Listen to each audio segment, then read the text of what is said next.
Hi everyone, Phone Arena here, taking a look at the T-Mobile myTouch Q. This is the QWERTY version of the T-Mobile myTouch. As you can see, main difference here between the two devices. Number one is the QWERTY keyboard on the myTouch Q. Also, the display is different. The standard T-Mobile myTouch has a 3.8-inch AMOLED screen, while the myTouch Q is a slightly smaller 3.5-inch TFT display. So there's going to be a difference in size in the display there, also from a TFT here on the myTouch Q and a AMOLED on the standard myTouch. Also, a bit of a difference here in the thickness of the device as well. But overall, the myTouch Q is fairly compact, even though it is a little bit on the thick side, coming in at 0.51 inches thick. Also feels a little bit heavy at times, coming in at 5.46 ounces. But overall, the construction is fairly good. Feels well in the hand due to the rounded corners, and has a nice grip here on the back with the soft touch coating. The 3.5-inch TFT display does a relatively good job with 320 by 480 resolution, so text is going to look nice and sharp on there, though using the display outside in bright conditions can be a bit difficult, as the screen is kind of difficult to see.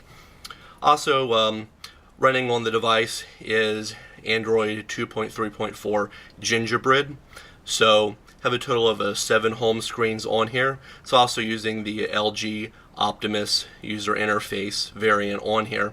So you have some other nice things on here, like different widgets you can add to the home screen. Also some ones from T-Mobile called Mobile Life. There's a calendar and a shopping list on there.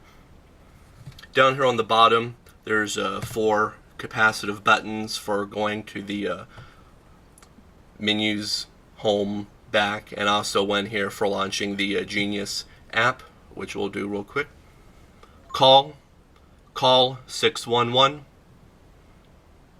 So you can use that for doing different voice activated features, such as calling people or sending different messages. But one of the nice things about the myTouch Q is the QWERTY keyboard.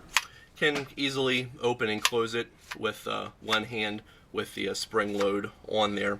Also, as you see, is when you open the QWERTY keyboard, the display changes from a portrait to landscape view, which is a nice touch. Keyboard is 4 rows, not 5.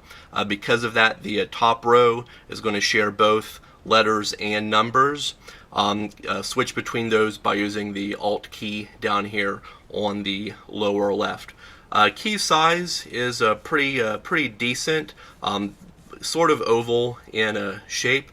But one thing that we had an issue with was there's not a whole lot of space here between the keys, and the keys are relatively flat with the surrounding plastic. So typing out long messages, you can occasionally hit a wrong key by mistake. So you want to kind of keep your eyes on that for long text messages. Overall, the call quality was pretty good. We didn't drop any calls, and voices sounded good on both ends of the conversation. No background noise or static on the device. We're also able to get about 5 to 6 hours of continuous talk time on a full charge. Also on board is a 1 gigahertz battery, similar to the standard myTouch. So device does feel pretty smooth, though it does at times might actually slow down, that we've seen, but for the most part fairly smooth. So overall, not that bad for the price. You can check out more information about the myTouch Q or the regular myTouch by visiting our website at phonearena.com.